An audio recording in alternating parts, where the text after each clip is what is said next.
...47 på Astrup. Det er der, det sker. Det er der, det sker. Jo, men det kan se, der er jo lidt tuks dernede.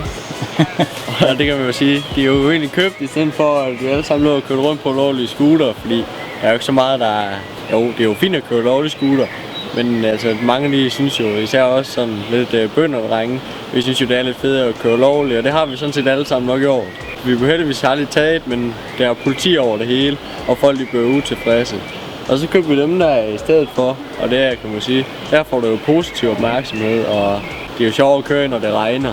Ja. Og så især, der er jo lidt ekstra gejl, og så er det jo bygget sådan lidt om og så videre. Jamen, de er jo vældig udstyret, må man sige. Ja. Hvad, altså, nu har jeg ikke været nede og smage på det, men der må være nede i vandet herude i Brastrup, siden at så mange kører sådan nogle tossemaskiner der. Ja, man kan jo sige, at vi alle sammen, vi er jo enten mekanikere eller landbrugsdrenge eller sådan noget, der godt kan mekanik og skrue og alt det der. Og så ja, vi er mange flere end dem, der er der nu. Og så synes vi jo bare, det er sjovt at gå ude i, og igen, når det regner, så vil du være indenfor. Og scootergutterne, de kan stadig godt være med i flokken. Ja, vi er jo stadigvæk os alle sammen, men det er alle dem, der kører scooter, de vil også gerne have en tur. De synes jo, det er træls, når det regner. Men ja, vi er alle sammen sådan sammen om det, kan man sige. Ja. Og hvad så, når I skal skrue og sådan noget? Har I et sted at gøre det? Ja, hvad er det? Der ligger gårde rundt omkring, og nogle af dem, de har gårde, deres fede har gårde. Så er det jo store værksteder, og så bare hjemme i garagen. Hvad laver I til hverdag? Altså, dem der også, der er her lige nu, vi går i folkeskole alle sammen, 8. og 9. klasse. Og så ellers så mange af os andre, vi skal jo på landbrugsskole og det. Og ellers så går vi bare og hygger, skruer og har det sjovt, kører lidt rundt. Hvor kom ideen hen for alt det her? Jamen det startede jo med, at der var en, der købte en tube. Fordi at han blev taget på knaller, og så efter det, så synes vi andre jo, det var mega fedt. Så blev det jo lidt en trend at have en tube i Brastrup. Vi har jo både været i TV Syd og alt sådan noget med dem og det. Og det er jo fedt at få positiv opmærksomhed af det. Og så, ja, det er jo en trend her i Brastrup. Alle skal have en tube. Jeg vil også sige, at folk de kigger sgu lidt, når vi kommer kørende. Ja, og det er jo det, der er lidt fedt i forhold til, hvis du kommer på en tune scooter, der bare larmer, så får du den her i stedet for. Hvordan, altså, har du altid kørt tube? Nej, jeg startede faktisk med i 8. klasse, at der havde jeg købt sådan en lille stalker. Og så den gik jeg gejlet og lavede fuldstændig i stand og brugte alt for mange penge på det. Men så var det, at de andre de købte tubs, og det, så tænkte jeg sælger scooteren. Og så fandt jeg den der til 9.000 på Sjælland. Og så skulle der lige laves lidt på motoren, og så fik jeg det lavet, så der havde jeg egentlig en billig og fin nok tube. Så ja, stort set, for da jeg fik kørekort, har jeg haft den der siden. Og ja, det kan man godt sige, jeg har. Okay. Hvad står sådan inde i af ny?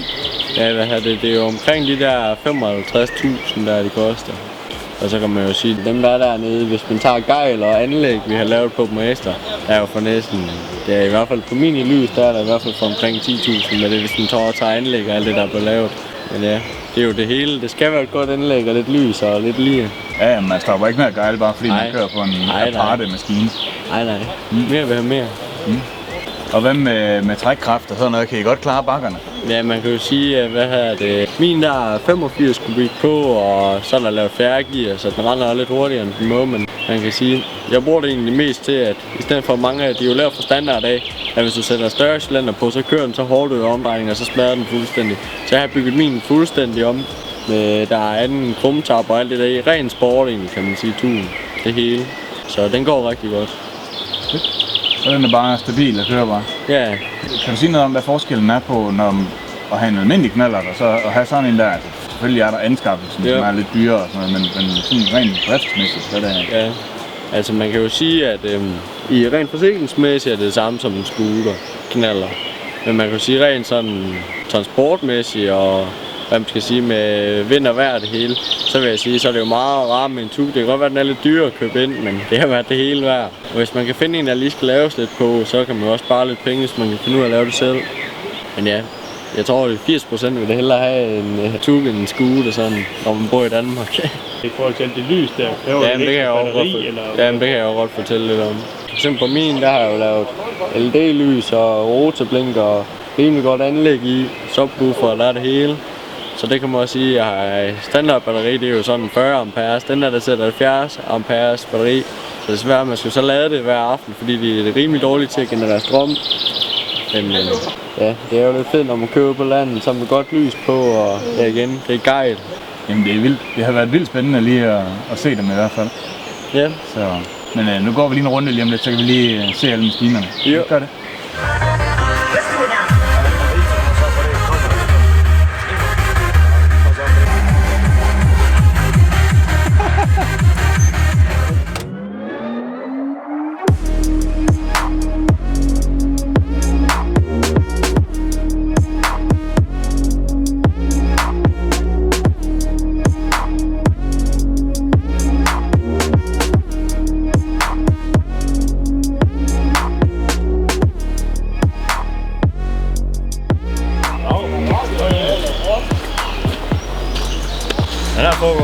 Kunne det så? Kæft, du er høj foran så. Det skal også svært at sidde i tuben, når man lige er 91. Ja. Jonas, hvorfor har du købt en Piaggio 1? Det gør jeg egentlig, fordi at, jeg så de andre gjorde jo. Så vil jeg egentlig hoppe med på det. Skulle lige være med på den bølge der? Ja. Men det ser også ud til, at I hygger jer med det, gør I ikke det? Jo, det skulle skide sjovt. Opstår nogle sjove historier? Ja. Og nu er der væltet på gang jo. Er der det? Ja. Hvordan vælt? Hvordan det? Jamen det er, man kan køre tohjul på, når der er glat og kommer med og... Ja, det klipper vi lige fra. Jamen jeg har faktisk godt hørt noget om det. De ruller. Ja. Er det noget, der sker ofte? Ja, det hænder der engang nu. Kalkuleret risiko. Det er en del af det. Ja. Hvad laver du til daglig? Du går også i skole så? Jo, på restskole så arbejder jeg sammen forskellige steder.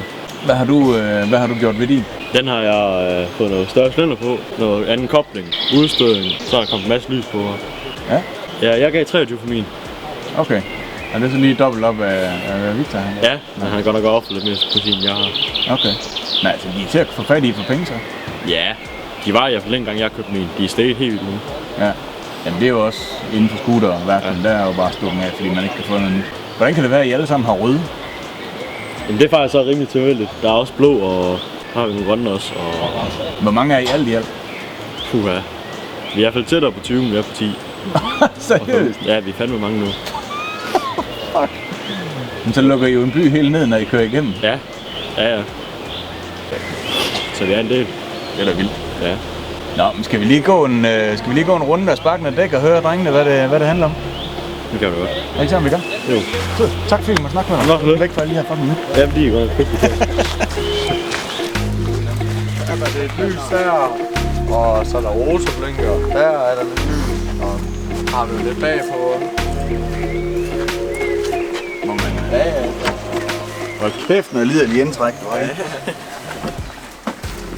Man bliver kastet lige tilbage til sådan en 80'er campingvogn. Hvad lurer du?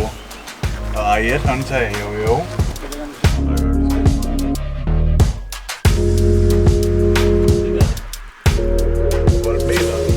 Ej, okay, det forklarer selvfølgelig det er ledningsfusk. brodøren herinde. Om også Wunderbaum dog. Ja, og ledningsfusk.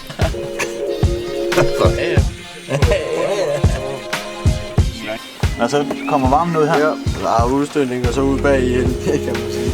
Ja, så tror jeg, at du dør derinde. Ja, men det var også det. Hvad siger du, I har det med at vælte lidt i dem? Jo, det kan man sige. Smut. Den har haft lidt her, det er derfor, at den har en bole i der, eller det havde den. Det har jeg så fået rettet ud igen. Jamen, hvor? Jeg har nærmest slet ikke set. Ja, nej, men den har været helt herinde. Vi havde lidt uheld, hvor vi kørte sammen, og derfor den der, den er fuldstændig lige har fået en trykker derhenne. Har I kørt sammen? Ja, jeg blev hentet med ambulance og alt muligt, og fandme ondt. Der fik jeg også lidt respekt for at køre den igen.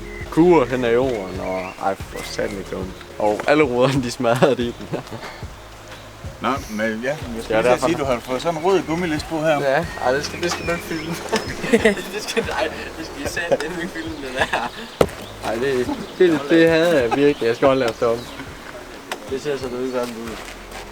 Er det ren tilfældighed, at de alle sammen er røde, eller er det noget, I blev enige om? Nej, jeg tror, det er egentlig bare, ja, de fedeste røde, synes vi alle sammen. Ja, det er vel bare dem, der har været til salg sådan, til gode penge. Men det er også noget med, at I er flere end det her. Ja, så jeg har ikke helt tal på det. Der vil jo være så mange, der har dem. Hvem ejer den her? Det er mig.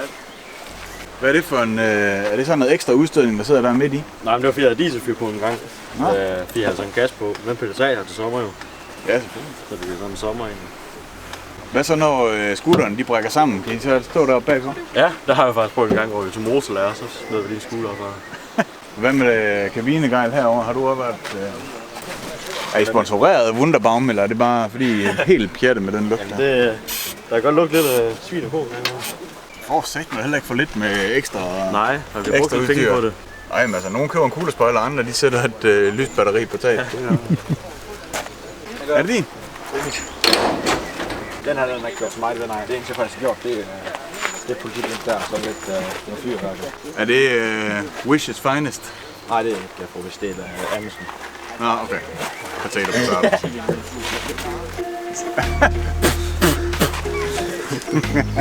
Nu er vi nødt til lige at se lidt af den her over. Nikolaj, han har også lige vasket. Er du i gang med at rydde op? Passer ikke. Nej, de passer ikke. Nej, det er kort kvænd.